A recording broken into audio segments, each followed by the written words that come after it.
Hello students, welcome to Sanskar Sagar Public School. Today I am going to teach you sentence. Student, let us see what is sentence. Sentence is a group of word with complete sense. बच्चों, जब हम कई सारे words को एक group में रख देते हैं, ठीक है, अगर उनसे कोई हमको सेंस मिलता है तो हम उसको कहते हैं कि ये एक सेंटेंस बन गया। एग्जाम्पल के तौर पे हम ले सकते हैं, बच्चों, आई एम योर टीचर। इसमें देखो, आई एम योर टीचर, यहाँ पे क्या दिख रहा है बच्चों? 1 2 3 4 हमको वर्ड दिख रहे हैं, ठीक है। लेकिन इसका जब हम सेंस निकालेंगे तो एक कंप्लीट सेंस मिलेगा। तो इसका मतलब ये हुआ कि जो ये लिखा गया है ग्रुप ऑफ वर्ड्स, ये क्या है? एक सेंटेंस है। तो इसको हम बोल दें कि ये एक सेंटेंस है, ठीक है। अभी देखो, एम आई टीचर योर, ये अब पढ़ो, एम आई टीचर योर। बच्चों, ये भी तो ग्रुप में है, लेकिन ये सेंटेंस नहीं कह सकते। क्यों नहीं कह सकते? क्योंकि इसका कंप्लीट सेंस नहीं मिल रहा है। तो ये कंप्लीट सेंस नहीं मिला तो इसको हम कहेंगे सेंटेंस नहीं है। तो चलिए देखते हैं कि सेंटेंस का डेफिनेशन क्या होगा। एक हमने एग्जाम्पल आपको दिया था, अब लिख लेते हैं बच्चों हम सेंटेंस का डेफिनेशन। सेंटेंस, ठीक है बच्चों, group of word with complete sense. बच्चों, जब ग्रुप ऑफ वर्ड होता है कंप्लीट सेंस दे तो हम उसको कहते हैं कि सेंटेंस है। Group of word with complete sense, या फिर आप यहाँ पे वर्ड्स भी लगा सकते हो, ठीक है। इसमें इम्पॉर्टेंट चीज़ क्या है बच्चों? कंप्लीट सेंस हमको मिलना चाहिए। जब तक हमको सेंस कंप्लीट ना मिले हम उसको सेंटेंस नहीं कह सकते हैं। एक और उदाहरण लेते हैं आपके ही बुक से। बच्चों, दूसरा एग्जाम्पल क्या है? Do not insult the poor. गरीब आदमियों की बेइज्जती मत करो, या फिर गरीब आदमी की बेइज्जती मत करो, ठीक है। तो क्या ये जो भी हमने ग्रुप ऑफ वर्ड्स लिखे वो एक अरेंजिंग ऑर्डर में है, इस तरीके से अरेंज है कि कंप्लीट सेंस दे रहे हैं। तो हम इसको बोल देंगे कि ये एक सेंटेंस है। लेकिन इसी सेंटेंस को हम ऐसे लिख दें, insult poor not do the. क्या ये कंप्लीट सेंस देगा? ये भी तो ग्रुप ऑफ वर्ड है। नहीं, ये कंप्लीट सेंस नहीं देगा, तो ये सेंटेंस नहीं हो सकता है। अगर आपने ये 2 एग्जाम्पल नोट कर लिए हो तो अब हम अगले पॉइंट पे बढ़ें। अभी 2 एग्जाम्पल से आपको इतना तो क्लियर हो चुका होगा कि सेंटेंस क्या होता है, ठीक है। ये डेफिनेशन के बाद हमने आपको एग्जाम्पल भी दिखाए। अब हम देखते हैं कि सेंटेंस के पार्ट क्या क्या हो सकते हैं। उससे पहले हम पढ़ेंगे यूनिट ऑफ सेंटेंस, कि सेंटेंस किन किन यूनिटों से मिलके बनता है। तो इसको मैं अब मिटाऊंगा अगर आपने लिख लिया हो तो।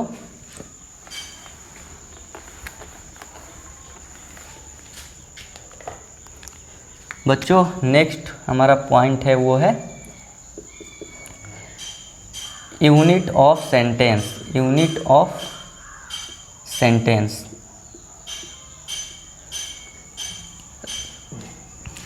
यूनिट ऑफ सेंटेंस का मतलब ये हुआ कि इकाई, मतलब छोटी से छोटी चीज़ें जिनसे मिल कर के ये सेंटेंस कंप्लीट होता है, ठीक है।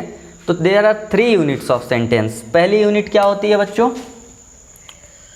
पहली यूनिट होती है वर्ड। वर्ड से मिल के बन सकता है ये। दूसरी यूनिट क्या हो सकती है बच्चों? फ्रेज। इसमें फ्रेज भी होता है,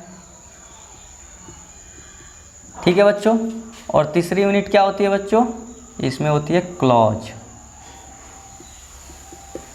ठीक है, 3 वर्ड से मिलके ये सेंटेंस 3 यूनिट से मिलके सेंटेंस बनता है, जिसमें पहला यूनिट हमारा होता है वर्ड, दूसरा यूनिट होता है फ्रेज, तीसरा यूनिट होता है क्लॉज। ठीक है, तो एक एक करके हम तीनों को देखेंगे।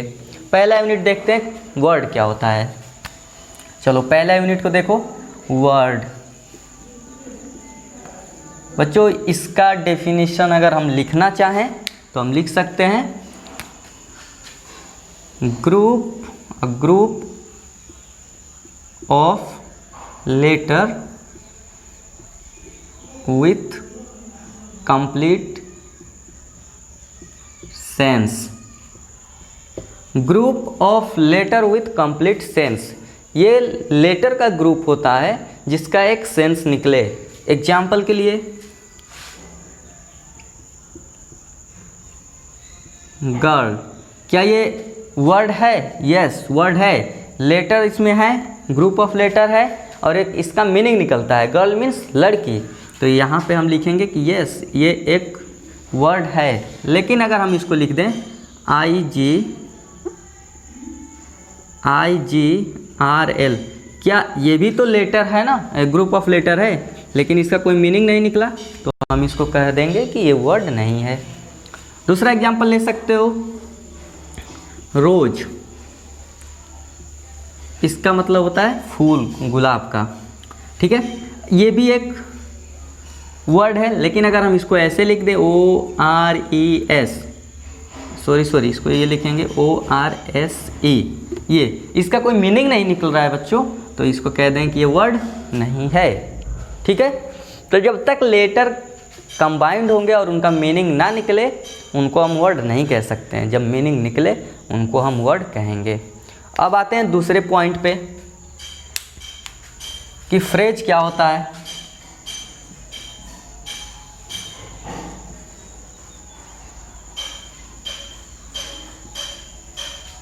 बच्चों ये भी सेंटेंस का ही पार्ट होता है, ये ग्रुप ऑफ वर्ड होता है विद इनकम्प्लीट सेंस, इसको बोलते हैं। A group of words with incomplete sense. A group of word with incomplete sense, बच्चों इसमें वर्ड आते हैं एक ग्रुप में, लेकिन इनका जो सेंस होता है वो इनकम्प्लीट होता है। ऐसा नहीं है कि विदाउट सेंस होता है, बट जो सेंस होता है वो इनकम्प्लीट होगा। कैसे?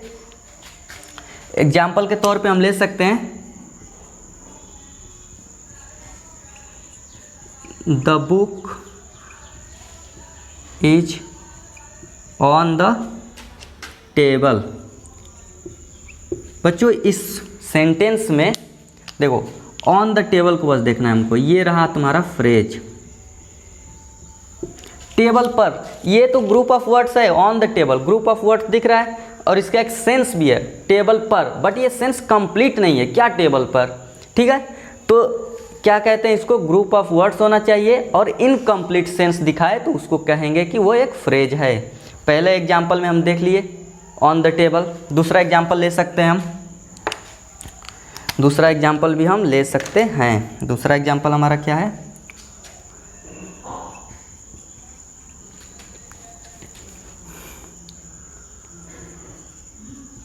This is made up of would. कोई वस्तु है जो कि लकड़ी से बनी हुई है, तो लिखेंगे this is made up of would. बच्चों यहाँ पे ये जो देख रहे हो इसको हम बोल देंगे फ्रेज। मेड अप, बनी हुई है। ठीक है, ये समझ लिए फ्रेज क्या होता है। हमने आपको 2 एग्जाम्पल्स दिखाए, और भी आपके बुक से हम 1-2 एग्जाम्पल्स इस पे दिखा सकते हैं।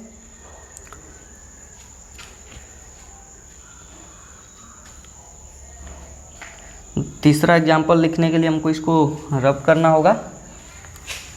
चलिए इसको मिटाते हैं हम, और एक और एग्जाम्पल इसका हम लिखते हैं। तीसरा एग्जाम्पल हम लिख सकते हैं बच्चों यहाँ पे,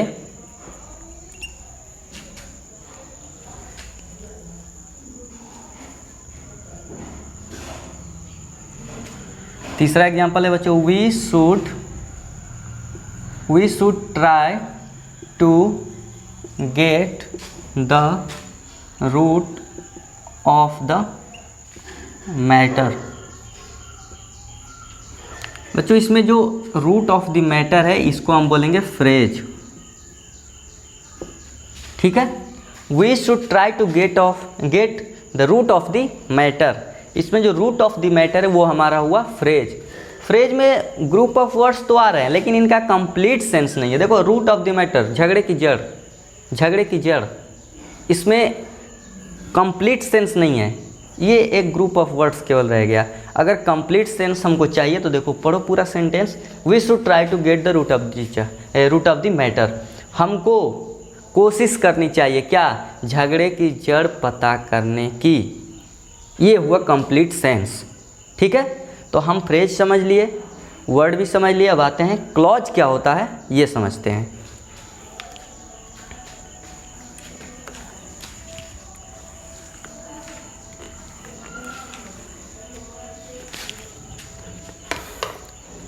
क्लॉज, तीसरा हमारा पॉइंट है बच्चों क्लॉज। चलिए देखते हैं कि क्लॉज की डेफिनेशन क्या होती है। It is a part of sentence, it is a part of sentence with its own subject and verb. बच्चों इसमें कह रहा है कि इसके खुद के सब्जेक्ट और वर्ब होंगे और ये सेंटेंस का पार्ट होगा। कह रहा है कि ये सेंटेंस का पार्ट है जिसके खुद के सब्जेक्ट और वर्ब होंगे, ठीक है। अब सवाल ये होता है कि सब्जेक्ट और वर्ब क्या है। मुझे लगता है कि आपने पिछले क्लासेस में भी पढ़ते हुए आ रहे हो आप कि सब्जेक्ट क्या होता है, वर्ब क्या होता है। फिर भी अगर आपको नहीं पता है तो हम थोड़ा सा एक पॉइंट आगे जब पहुँचेंगे इस पॉइंट के बाद तो हम पढ़ने वाले हैं कि सब्जेक्ट प्रेडिकेट क्या होता है। तो अभी थोड़ा सा व्यू दे देता हूँ कि सब्जेक्ट क्या होता है, वो जिसके बारे में सेंटेंस टोटली आता है कि किसके बारे में उस सेंटेंस में बात हो रही है। जैसे Ram is going to market, Ram बाजार जा रहा है, इसमें क्या सब्जेक्ट हुआ, राम। क्यों? क्योंकि ये पूरा सेंटेंस किसके बारे में डिस्कस करने के लिए आया था, राम के लिए। मैं आपको पढ़ा रहा हूँ, आई एम टीचिंग यू, तो इसमें सब्जेक्ट क्या हुआ, आई, मैं, क्योंकि ये सेंटेंस किसके बारे में आया, मेरे बारे में आया। तुम लेक्चर देख रहे हो, यू आर वॉचिंग लेक्चर, अब इसका सब्जेक्ट क्या हुआ, यू, क्योंकि ये सेंटेंस किसके बारे में आया, तुम्हारे बारे में आया। चलिए वर्ब देखते हैं क्या होता है। वर्ब ये होता है कि जो सब्जेक्ट काम कौन सा कर रहा है, मतलब उसका एक्शन क्या है, वो एक्शन को शो करता है। जैसे तुम पढ़ाई कर रहे हो, यू आर स्टडिंग, तुम्हारा काम कौन सा हुआ, पढ़ने का, तो स्टडी वाला तुम्हारा काम जो है वही है वर्ब। मैं तुमको पढ़ा रहा हूँ, आई एम टीचिंग यू, इसमें वर्ब क्या हुआ हमारा, मैं कौन सा काम कर रहा हूँ, पढ़ाने का काम कर रहा हूँ, तो टीचिंग मेरा हुआ वर्ब। तो क्लॉज क्या होता है बच्चों, वो एक सेंटेंस का पार्ट होता है जिसका खुद का सब्जेक्ट होगा और वर्ब होगा। वही फ्रेज में उसका खुद का सब्जेक्ट वर्ब नहीं होगा, होगा भी तो कोई कॉम्बिनेशन नहीं होगा, ठीक है। मैक्सिमम तौर पे उसका सब्जेक्ट वर्ब फ्रेज का नहीं होता है, क्लॉज में होता है। एक एग्जाम्पल लेते हैं हम क्लॉज का आपके बुक से।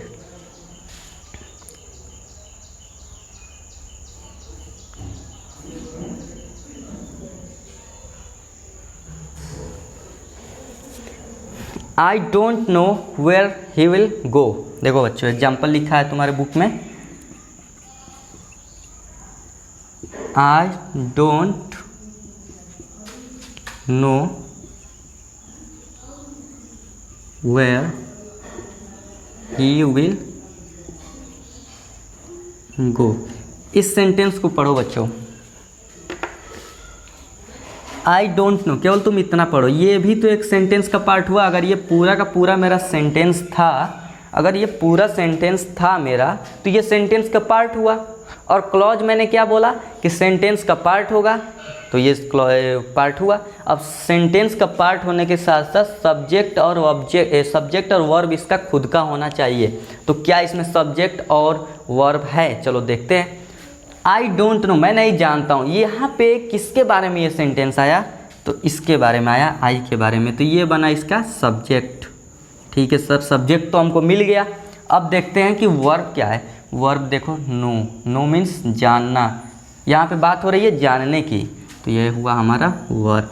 तो जब दोनों मिल जाए, सेंटेंस का पार्ट हो, ये सेंटेंस का पार्ट है, यहाँ सब्जेक्ट और वर्ब दोनों मिला, हम इसको बोलेंगे कि ये एक हमारा हुआ क्लॉज।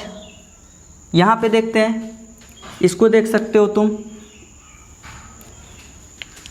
ही विल गो, वह जाएगा। अब तुम ये बताओ कि इसमें सब्जेक्ट है? ये देखो, इसको हम सब्जेक्ट बोलेंगे। वह जाएगा, किसके बारे में बात हो रही है? वह, ही। ठीक है। अब इसमें वर्ब है? हाँ है। कहाँ है? यहाँ है। जाने का काम हो रहा है ना, वर्ब एक्शन बताता है कौन सा काम हो रहा है। तो जब ये दोनों मिल गए बच्चों और ये सेंटेंस का पार्ट था, तो हम इसको बोलेंगे कि क्लॉज हुआ। तो क्लॉज क्या समझे? सेंटेंस का पार्ट होना चाहिए जिसका खुद का सब्जेक्ट और वर्ब होना चाहिए। एक एग्जाम्पल हमने देखा। ठीक है, दूसरा एग्जाम्पल देते हैं। If you come I will teach you. If you come I will teach you. बच्चों इसका मीनिंग देखते हैं। यदि तुम आओगे तो मैं तुम्हें पढ़ाऊंगा। अब देखो बच्चों, इसको हम ले लेते हैं और चेक करते हैं कि क्या ये सब्जेक्ट और वर्ब को रखता है। ये तो पार्ट हमने ले लिया एक सेंटेंस का, ये पूरा सेंटेंस था, उसका हमने एक पार्ट लिया। देखो बच्चों, यहाँ पे क्या आया? सब्जेक्ट। ठीक है, यहाँ पे क्या आया बच्चों? वर्ब। अगर सब्जेक्ट और वर्ब हमको मिल गया तो ये बना क्लॉज। समझ रहे हो? यहाँ पे आओ, आई विल टीच यू, मैं तुम्हें पढ़ाऊँगा। इसमें देखो, इसमें सब्जेक्ट क्या है जिसके बारे में हम बात कर रहे हैं? आई के बारे में बात कर रहे हैं।